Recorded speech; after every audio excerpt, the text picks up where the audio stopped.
আসসালামু আলাইকুম, সকলে কেমন আছেন?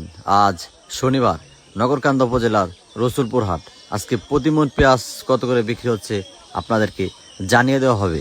তার আগে ভিডিওটি অবশ্যই শেয়ার করে অন্যদেরকে দেখার সুযোগ করে দেবেন, যাতে অন্যরাও জানতে পারে আজকে কত করে বিক্রি হলো প্রতিমন পেঁয়াজ।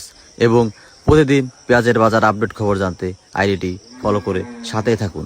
আপনাদের হাটে কত করে বিক্রি হচ্ছে অবশ্যই কমেন্ট করে জানাবেন। আজকে রসুলপুর হাটে প্রতিমন পেঁয়াজ বিক্রি হচ্ছে 850 থেকে 950 টাকা করে মন। 850 থেকে 950 টাকা করে বিক্রি হচ্ছে। এই দামে পেঁয়াজ বিক্রি করে কৃষক ভাইরা কিন্তু এবছর খুবই লজের মধ্যে আছে।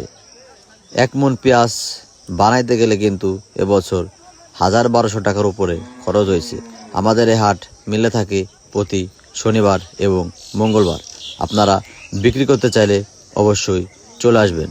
আমার এই ভিডিওটি যে যেখান থেকে দেখছেন, দর্শক একটু একটু বাড়তে শুরু করেছে পেঁয়াজের দাম, যদিও এটাকে বাড়তি বলে না, কারণ পেঁয়াজের দাম একটা সময়ে বছরেও 1300 থেকে 1400 টাকা ছিল। সেই পেঁয়াজ এই মুহূর্তে কমে দাঁড়িয়েছে 600 টাকা থেকে 900 টাকা। যদিও গত বাজারে দেখেছি সর্বোচ্চ বাজার ছিল 850 টাকা, আজকের বাজারে 950 টাকা, অর্থাৎ বাজারে 100 টাকা বৃদ্ধি হয়েছে। এটাকে বুদ্ধিও বলে না। দর্শক, এদিকে পেঁয়াজের অবস্থা খারাপ দেখে কৃষকের মনে কিন্তু হতাশা বিরাজ করছে। কৃষক চিন্তা করছে যে আগে কেন এই পেঁয়াজ বিক্রি করলাম না। অনেকেই আশায় থাকতে থাকতে অবশেষে পেঁয়াজের এই পরিমাণে দাম যাবে, এই লোকসান হবে, কখনো কেউ চিন্তাও করতে পারেনি।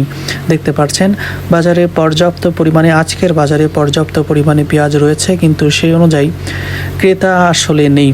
অনেকেই বলছেন যে পেঁয়াজের বাজারে আসলে ব্যবসা করা এখন দুষ্কর, অনেক কঠিন হয়ে গিয়েছে, কারণ প্রতি হাটেই আমাদের দেখা যায় 10 থেকে 15,000 টাকা লস।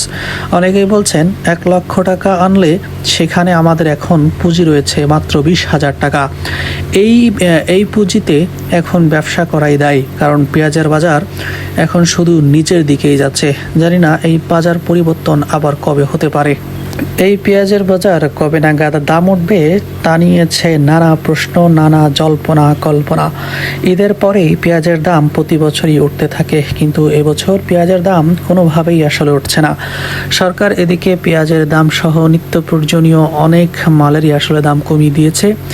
বিপাকে পড়েছে কৃষক, অর্থাৎ কৃষকের যেন কোনো মাবাফি নেই, এই চিন্তা করছে, এই কথাই বলছে কৃষক। আগামীতে কৃষক এই পেঁয়াজে রোপণ করবে কিনা তা নিয়েও মানুষের মনে জল্পনা কল্পনা তৈরি হয়েছে। অর্থাৎ এবছর যদি এইভাবেই দাম যায়, অর্থাৎ পেঁয়াজের যদি এভাবেই দাম যায়, কৃষক একদম শেষের পথে চলে যেতে আর দেরি থাকবে না। কমেন্ট করে জানাবেন। ধন্যবাদ সবাইকে।